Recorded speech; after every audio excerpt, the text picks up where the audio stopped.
ไปเดี๋ยวจ้าปลาลุงไปสุดคนเดียวจ้าเป็นกินมันอันนี้แซนด์วิชหมู่บ้านนี่พี่น้องทุกคนกินบะเบิดได้เอามากินก่อนเอาไปโรงเรียนแต่ละห้านขายบกคือกันเลยพี่น้องนี่นะบางห้านนะขายอัน30บางห้านขาย20,000สบายดีFCก่อนกันอื่น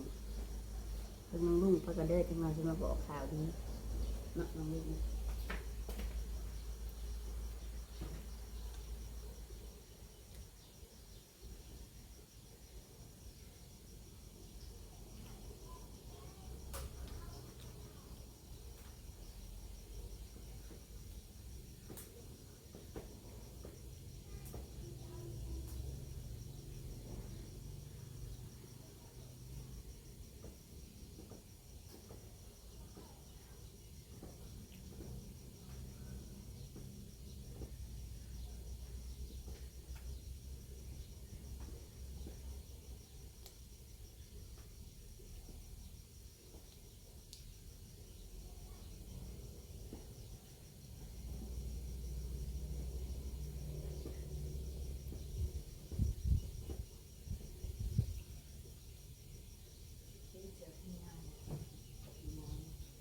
น้องลุงเสือแขนยาวเอาเสือแขนยาวนี่เด้อเอาเงินเด้อ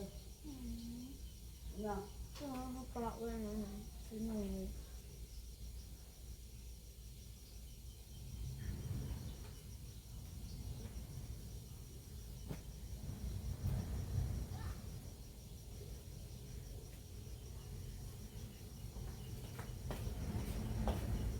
น้องลุงมีข่าวดีพี่น้องเอ้ยแต่เศร้าบอกFCแต่เศร้าเด้อมื้อเด้อ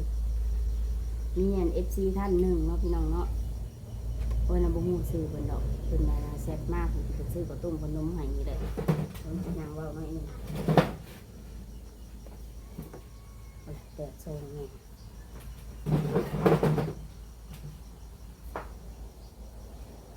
แตกโซนพี่น้องมี FC ท่านหนึ่ง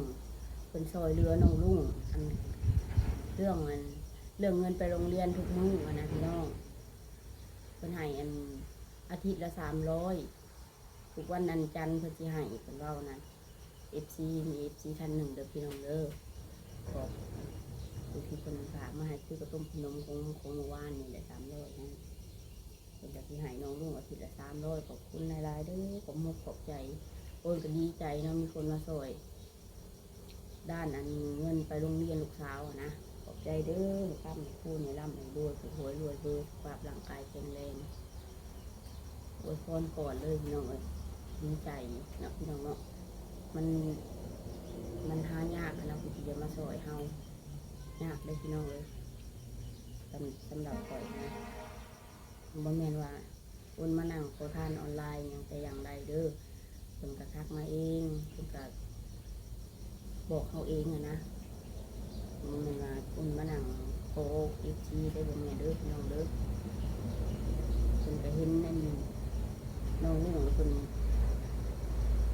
หักแพงบ่หรืออะไรอุ้มก็บ่ฮู้เนาะบอกคุณมันอ้ายเราลูกขอบคุณอีกรอบหนึ่ง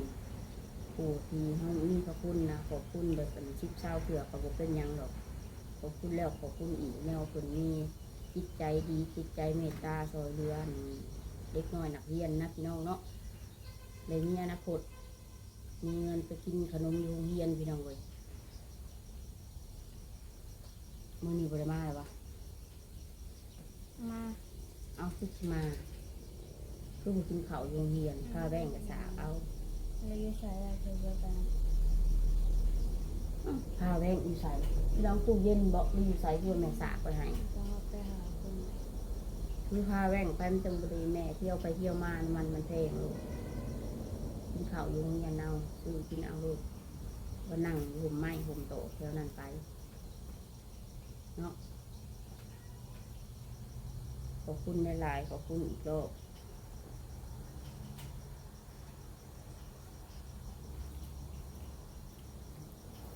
มันนั่นสองคนคันว่ารายรับรายจ่ายนี่ก็ถึงสี่อันรายก็ตามแต่เขาก็ต้องได้สู้เพราะว่าเขาเดนเขาเป็นคนสร้างเขาขึ้นมาแล้วพี่น้อง มีความรับผิดชอบกันสิเว้าภาระนี่ก็มันบ่แม่นนะพี่น้องเนาะเขาเป็นคนสร้างเขาขึ้นมาต้องรับผิดชอบในชีวิตเขาจนพุ่นแหละเขาเรียนจบพุ่นแหละตั้งใจเรียนเด้อมินบอกมีFC คนซอยเรือสนับสนุนมาให้นะมันสิไปลิ้นไปหัวได้จากที่ได้ที่10ปลายให้ได้ที่7จากที่7ลดลงมาอันนั้นได้ที่ตกแล้วกล้องไปหาเลยแมวนี่เป็นไอ้ซุ้มก็ว่าเพิ่นนั่นหักแพงยินบ่ลงเอาเลยแมวนี่เบิ่งนี่มันกวนนี่ขากล้องพี่น้องเอ้ยไอ้ซุ้มก็เพิ่นหักแพงเพิ่นเมตตานี่แม่สู้นี่มึงกินอาหารนี่กินมาเสียหาย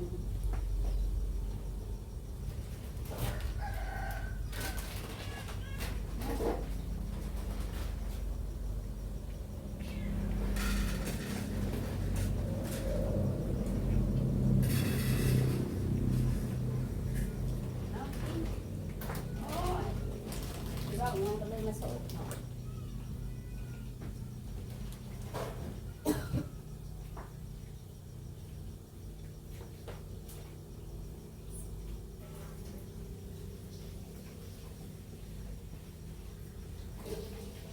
ป่วยน้ำเจ้าไปใส่เนาะไหลของเรา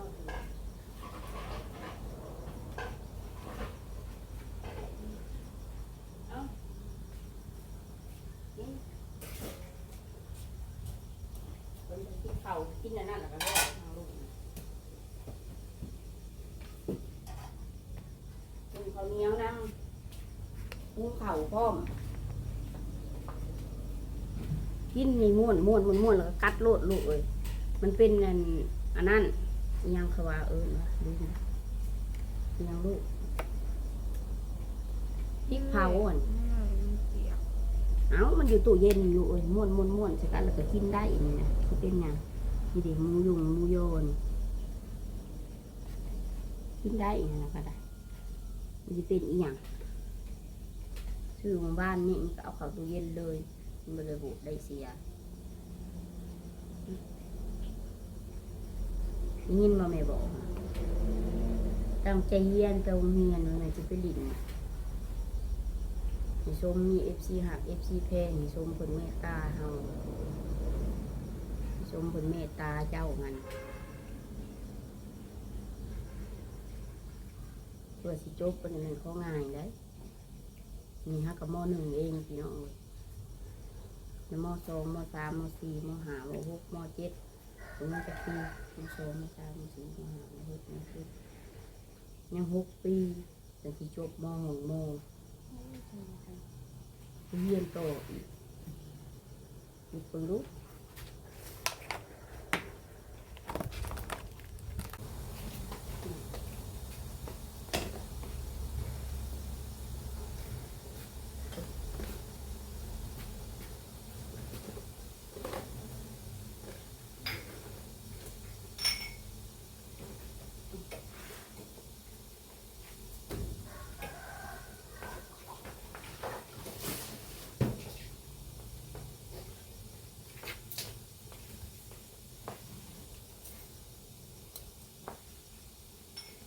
เช้านี้รับข่าวดีแต่เช้าพี่น้อง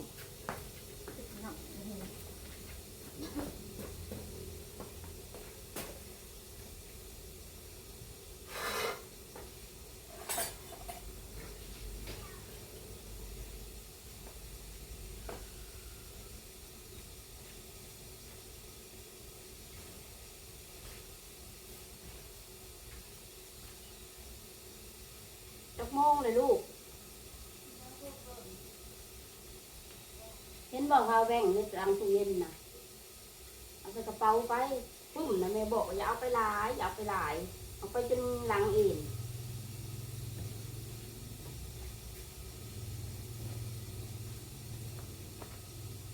ไปสักกระดักกระโดดลูกไปน้อยหนึ่งก็พอแล้วเ งินวีซ่าได้ก็เอาวีซ่านั่นนะไปคนไปจนเบิดมันก็นักเลยลูก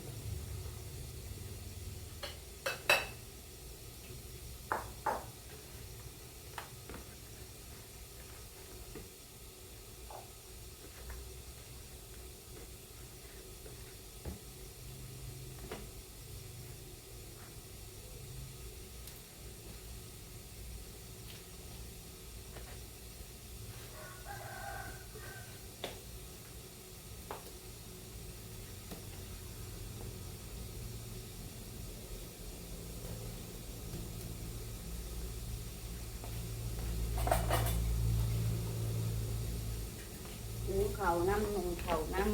ำกินข้าวเจ้ากูกินข้าวเหนียว